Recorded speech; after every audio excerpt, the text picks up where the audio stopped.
Welcome to the Deep Dive. Today we're plunging into something that's really generating a lot of discussion. Canada's significant immigration policy shifts planned for 2025 and 2026. That's right. We've got some detailed sources here, straight from Immigration, Refugees, and Citizenship Canada, IRCC itself, their latest departmental plan. Mm-hmm. Our goal today is really to, cut through the official language, pull out the key insights, and help you understand what these changes actually mean for the country, for individuals. So, yeah, let's unpack this. Indeed. And these aren't just small adjustments, are they? They're quite comprehensive, touching everything from, the overall numbers coming in right down to specific ways people can get permanent residency or work permits. A recalibration, you called it. Yeah, a strategic recalibration. And understanding the why behind it all is, I think, just as important as knowing the what's. Okay, let's start there then. The overarching goal. Our sources point pretty clearly towards reducing overall immigration levels. What's the main reason for that, and what kind of reduction are we talking about?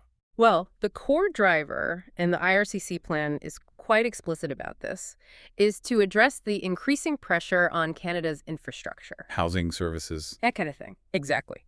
Housing and social services are mentioned specifically. So to help with that, IRCC is actually cutting overall permanent resident PR admissions by about 20%. 20%? Wow, that's substantial. It really is. Think about that number. It's like the population of a small city, just to give some perspective. It shows how serious this reevaluation is.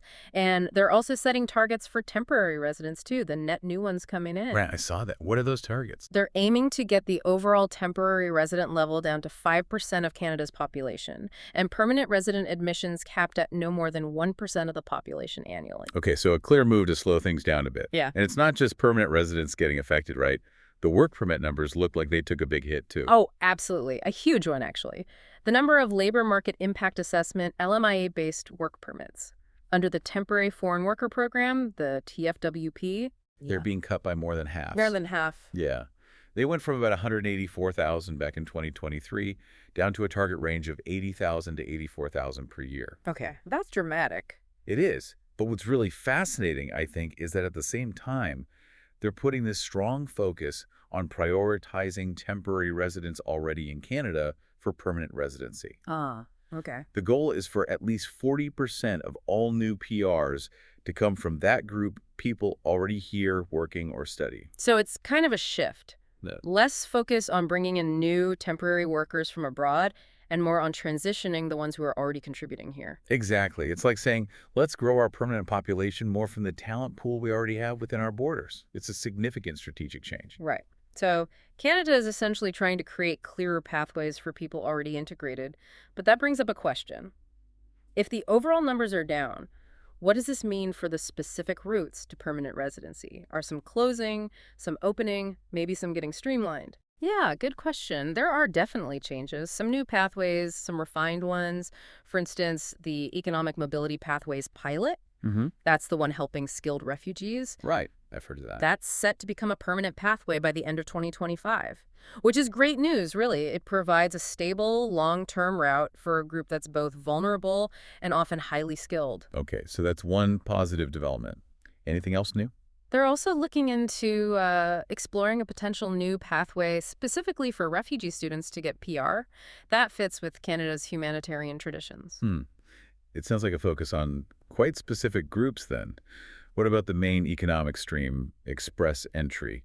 Is that changing much? Yeah, express entry is still central, but the category-based selection system they introduced, that's continuing, and it will keep prioritizing certain occupations. Right. Healthcare workers, trades workers, educators, and also French speakers, of course. It's very much about targeting specific labor shortages and supporting those Francophone communities. Got it. And family reunification, always a big concern for people. Yes, and the plan mentions a renewed commitment there, specifically to speed up processing for family sponsorship applications for relatives who are currently living outside Canada. That's a nod towards social cohesion, keeping families together. Okay, moving beyond permanent residency then, let's talk more about those temporary work permits. You mentioned the big cut in LMIAs, but are there other changes? New streams, maybe? There are. IRCC is planning to launch a completely new foreign labor stream, plus a new type of work permit specifically designed for the agriculture and fish processing sectors. Targeting those key industries with labor needs. Precisely. It's a direct response to shortages in those essential areas. But there are also changes coming to eligibility for spousal open work permits, SOWPs. Or for spouses of foreign workers and international students. That's always a sensitive area. It is. It impacts families directly, so that's definitely one to watch closely. And it seems like international trade agreements are playing a role here, too. It's not purely domestic policy driving this, is it? No, absolutely not. They're implementing new free trade agreements, FTAs, with Indonesia and Ecuador. And FTAs often include labor mobility provisions. Exactly. They can make it easier for certain types of skilled professionals to move between the countries. So these new FTAs might open up specific targeted work permit options, kind of aligning immigration policy with Canada's wider economic diplomacy. Interesting. And they're negotiating more FTA work permit clauses, too, with countries looking to join the CPTPP trade deal and with ASEAN nations. It all ties into a bigger economic picture. Which is? Well, IRCC has this stated goal for visitors and international students alone to contribute at least $36 billion to Canada's economy each year. So immigration is very much viewed through an economic lens as well. Okay, let's focus on international students for a moment. They've been in the news a lot, especially after some pretty big changes were announced in 2024. How do these new 2025-2026 policies follow on from that? Right. Well, directly linked to that infrastructure pressure we talked about, IRCC is going to maintain the intake cap on study permit applications. That cap was first brought in during 2024. So keeping the limit on new students coming in. Yes. The idea is to manage the volume better. And on top of that, they're going to set up a new framework for updating the fields of study that make graduates eligible for a post-graduation work permit, a PGWP. So potentially tightening which courses lead to a work permit. Yeah. Because eligibility was already limited in 2024, wasn't it? Exactly. Eligibility was narrowed last year, and this looks like a way to further refine it, making sure student intake aligns better with Canada's labor market needs and, again, the capacity to support them. It sounds like IRCC isn't just changing policies, but also looking inwards at its own operations, how efficient it is, how people feel about dealing with them. What are they aiming for there? Yeah, they've set some pretty ambitious targets. For processing times, the goal is to process at least 80% of applications, both temporary and permanent, within their official service standards. 80%. That would be an improvement for many applicants, I imagine. It would. And for client satisfaction, they're aiming even higher, at least 90% satisfaction across all their services. 90%. That's a very high bar for any government agency, especially one dealing with such complex and personal applications. It really is. It shows a strong focus on improving the user experience. And what about public opinion? How do Canadians feel about immigration levels right now? And what's IRCC's goal there? That's a crucial piece. The goal is to have at least 65% of Canadians supporting the current immigration levels by the end of each fiscal year. Okay, 65%. How does that compare to recent years? Well, that target is set against a backdrop where public support actually dropped quite a bit. It went from 67% in the 2021-22 period down to just 50% in 2023-24. Wow, quite a decline. Yeah. So there's clearly work to be done to rebuild public confidence and show that these adjustments are working for the country. Which brings us to technology. How is IRCC planning to use tech to maybe hit those processing goals, improve satisfaction, and just make the whole experience less painful? Right. Well, there are some interesting developments. They're rolling out a brand new online account system for all IRCC clients over 2025 and 2026. The idea is to streamline everything, make it easier to track applications, communicate, improve the whole client journey. Okay, a unified portal sounds helpful. Anything else on the tech front? Yes, and this one is quite innovative. They're actually collaborating with Stanford University. Stanford, on what? They're testing a new algorithm called GeoMatch. GeoMatch, what does it do? Think of it like a smart recommendation engine. It's designed to help express entry candidates figure out the best place in Canada for them to settle. How does it do that? It uses data, looking at their skills, the job market needs in different regions, the available settlement services, things like that, to suggest locations where they might have the best chance of success and integration. Huh. That's fascinating. Using data to guide settlement.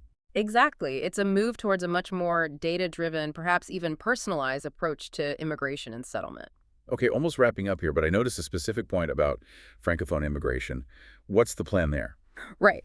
IRCC is committing to fully operationalize the Welcoming Francophone Communities Initiative during 2025-2026. And there's a key target attached to that. Which is? To increase the percentage of French-speaking permanent residents who choose to settle outside Quebec. They want that number to reach 8.5%. So spreading Francophone newcomers more broadly across the country. Precisely. It's about supporting those official language minority communities, making sure they remain vibrant culturally and economically, and achieving a more balanced distribution across Canada, not just concentrated in Quebec. And finally, it feels important to stress that these 2025-2026 changes, they didn't just appear out of nowhere, did they? Our sources highlight that 2024 really laid the groundwork. That's absolutely right. These changes are definitely building on actions taken previously. In 2024, the federal government really started a systematic effort to reduce immigration levels. Again, linked to that infrastructure pressure. Directly linked. That's when we saw the first cap on study permits, the tightening of eligibility for PGWPs and those spousal open work permits, and even that temporary ban the moratorium on processing low-wage LMIA applications in areas with high unemployment. Right. And the immigration levels plan for 2025-2027, the one that brought in that 20% cut to PR admissions we discussed, that was also the very first plan to set actual targets for net new temporary residents. Ah, okay. A new metric being tracked. Yes.